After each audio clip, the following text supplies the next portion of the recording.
Hi everyone, in this video I will explain about a multi-dimensional array. So I'll show you, I'll give an idea how we can take more than two subscripts for an arrays concept. So this is a multi-dimensional arrays concept. So in my previous video I already explained about a two-dimensional array, how to declare and initialize elements at compile time and runtime. We just go through that. And now this is a three-dimensional array I am trying to show you under this multi-dimensional arrays concept. So now this multiple dimensional array is nothing but an array with more than two subscripts, right? With more than two subscripts. You can take any subscripts, it's more than two, then it is simply said it's a multi-dimensional array, is called multi-dimensional array. So now how to declare multi-dimensional array? Declare multiple dimensional array. So simply we can use a syntax, data type, array name, and then you can provide more than two subscripts. So you can take 3 or you can take 4.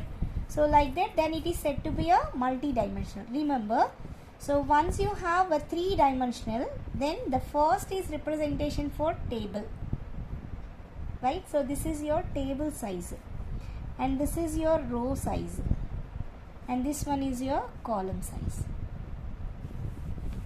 Example, so your data type, it may be of any type, either it may be integer, float, double, character, right? So whatever the similar data you want to group under, then you can give that data type here. So now suppose for example, if I am operating with a floating point value, so I can take my data type is a float and my array name is marks, right? So here I have 3 dimensions.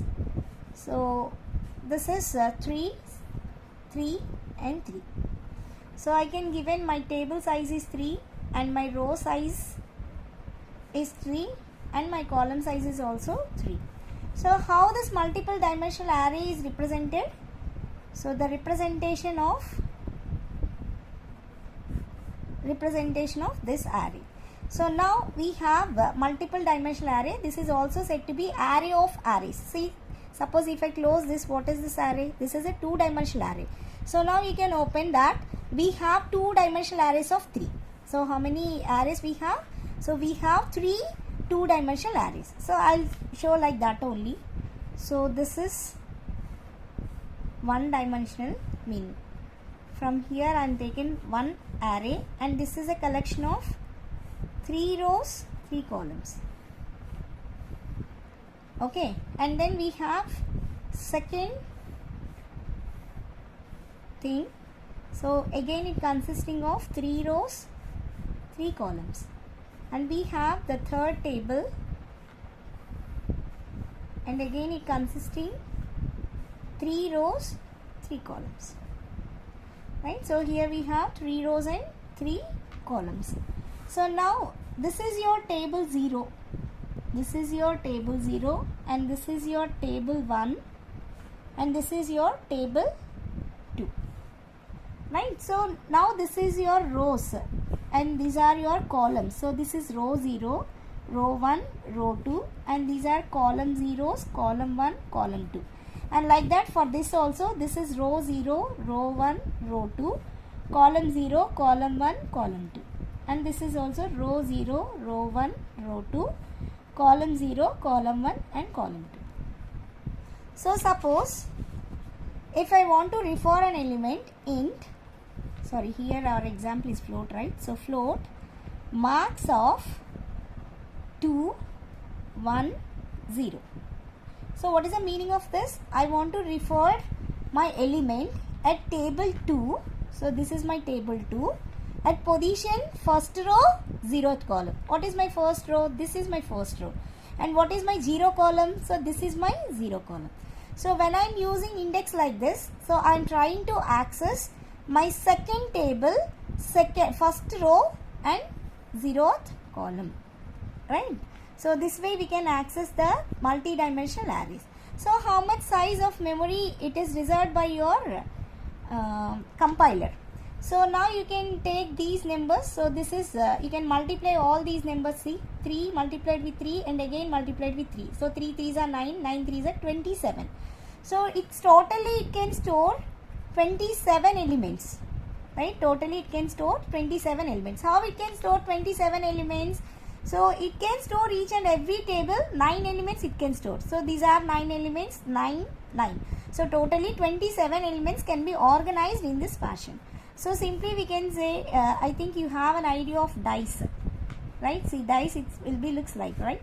So I just separated this, so this will be visible like this, right? So we have a multiple tables, it will be cascaded, means one after another we have, right? So for this 27 elements, how much memory is taken by your compiler? So float will occupy 4 bytes to store one element. It occupies 4 bytes to store one element. Now we want to store 27 elements, it multiplied with 4. Now it is 108 bytes of memory is reserved to store all these 27 elements of type floating point. So as like your one dimensional and two dimensional, we can also initialize your three-dimensional array or else your multi-dimensional array using two ways, that is compile time and runtime. And compile time is similar, but I want to show you how the runtime initialization can be done. So here I am using three-dimensional, so that I am using 3 for loops. So here I will show you runtime initialization. Okay, so here I am using 3-dimensional, for that I am using 3 for loops. So now I will take in 3 variables I, j and k. So remember always I is default for table. See what your outer loop will say, it is table. So now what is your table size in this example? So all of 3, right? So you don't bother about that. Simply you can take I less than 3, I plus plus. J equals to 0, j less than 3, j plus plus. And then k equals to 0, k less than 3, k plus plus. Simply you can write the scanf statement here. So here I am using format specifier as %f because I want to store floating point values. And simply I can provide my array name and I can provide 3 subscripts here, I, j and k. See how this for loop it will execute. I want to show you. So how this it will be executed means, initially your I is 0, j is 0 and k is also 0. So now 0 is less than 3. Yes, condition is true, it come inside. And now it will take j value. J is 0, so 0 is less than 3. Again this condition true, again it come inside. So now k is 0, k less than 3. Yes, condition is true, now it come inside. So what is the index it will take? In your first iteration, I, j, k values are 0. Then it will take max of 0, 0, 0. So what is this position? In your first table, what is your table index? 0. And what is your row index here? 0. And what is your column index here? 0. So in that way, it will take the first table, first row, first column. And whatever the value are assigned, it will take in this position.